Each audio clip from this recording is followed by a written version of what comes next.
যে অত্যাচার এই সারা বাংলাদেশে করেছে এবং একটি রাষ্ট্রের ভিতরে একদম তৃণমূল পর্যন্ত রুট লেভেল পর্যন্ত যে বৈষম্য সৃষ্টি করেছে এবং প্রত্যেকটা মানুষের ভিতরে ডিভাইডেশন সৃষ্টি করেছে, সেটা সারা বাংলাদেশের সামাজিক অবস্থা নষ্ট করে দিয়েছে।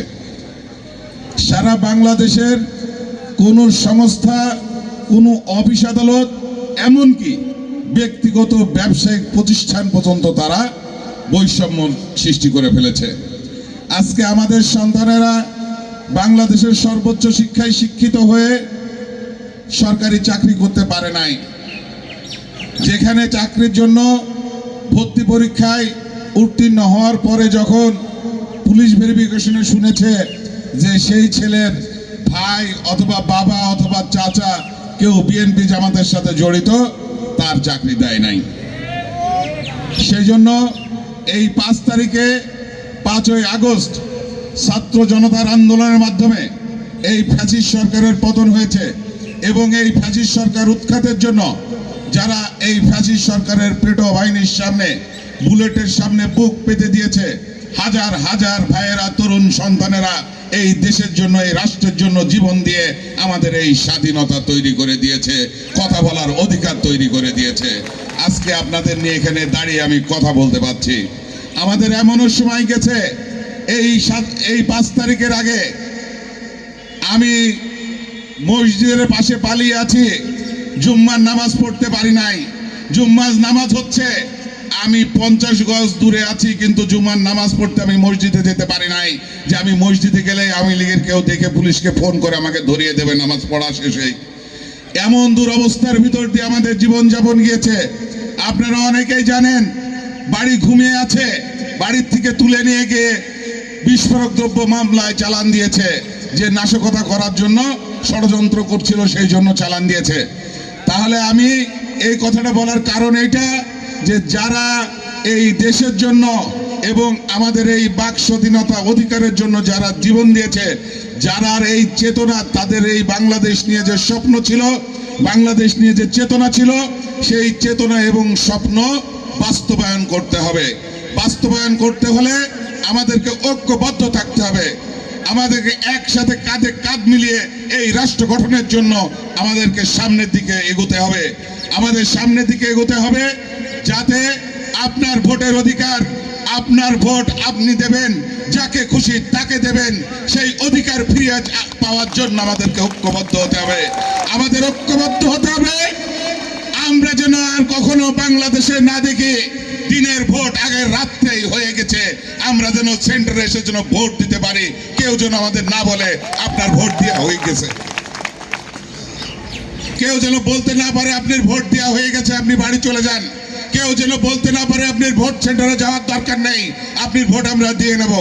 সেই জন্য সবাইকে ঐক্যবদ্ধ হয়ে থাকতে হবে। এবং আমাদের ভারপ্রাপ্ত চেয়ারম্যান জনাব তারেক রহমান বলেছে, আওয়ামী লীগ যে কাজটা করেছে, আমরা জাতীয়তাবাদী দল শহীদ জিয়ার আদর্শের সৈনিকেরা সেই কাজটি আমরা করব না। আমরা সাধারণ মানুষের সাথে থাকতে চাই, পাশে থাকতে চাই। মানুষের সুখে দুঃখে সর্বস্তরে আমার জাতীয়তাবাদী দলের নেতা কর্মীরা যেন তাদের পাশে দাঁড়িয়ে তাদের উপকার এবং সহযোগিতায় আসতে পারে। আমি সর্বস্তরের ছাত্রদল, যুবদল, স্বেচ্ছাসেবক দল সহ বিএনপির যত অঙ্গ সংগঠন আছে, বিএনপি সহ সবাইকে আমি অনুরোধ জানাবো যে আজ থেকে আপনারা জনগণের সাথে থাকবেন, জনগণের বিপদ আপদায় সুবিধার ভিতরে থাকবেন, ঐক্যবদ্ধভাবে থাকবেন। ফ্যাসিস্ট সরকারের দোষরা পুনরায় যেন আর মাথা চাড়া দিতে না পারে। মাথা চাড়া দেওয়ার চেষ্টা করলে শক্ত হাতে দমন করা হবে। এই বাংলাদেশে কোনো ফ্যাসিস্ট যেন আর জন্মগ্রহণ করতে না পারে। এই কম্বল দাতা যে ইয়ে করছে আমাদের ইউনিয়নেরই ছেলে আব্দুল্লাহ আল মামুন ট্রেডার্স, এবং আমার সামনে উপবিষ্ট আমার জেলা ইউনিয়নের মা, বোন ও ভাইরা, আসসালামু আলাইকুম।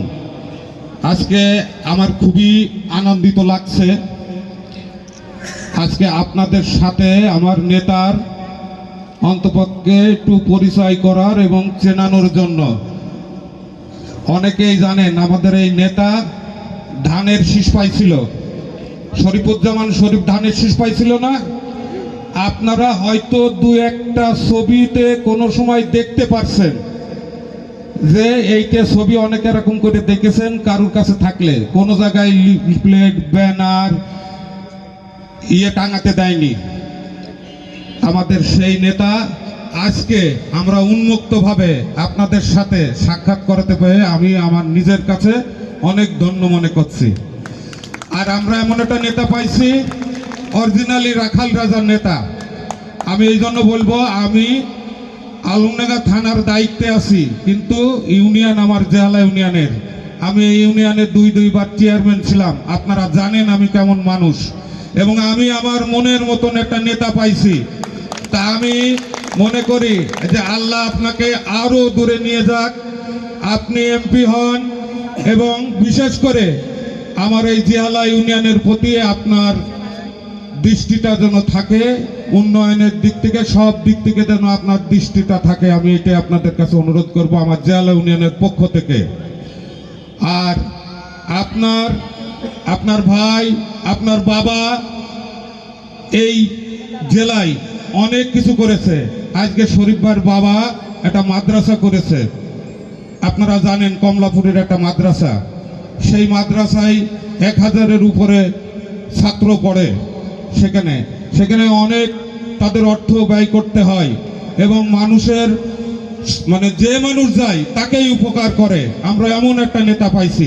আপনি যাবেন একটা রিক্সাওয়ালা, ভ্যানওয়ালা, অন্তপক্ষে শরীফের বাড়ি যাবেন, যদি কেউ বলে যে আমি দেখা করতে পারিনি, ঘুরে আইছি, সেদিনকে আমার কাছে জবাব চাবেন। আমি এরকম কোনো নেতা আমি দেখিনি। সে রাত্রে ভোর ফজরের নামাজ পড়ে ঘুমায়, এরকমও রেকর্ড আছে। তা আমি কথা বলবো না, আপনারা অনেকক্ষণ ধৈর্য ধরে বসে আছেন।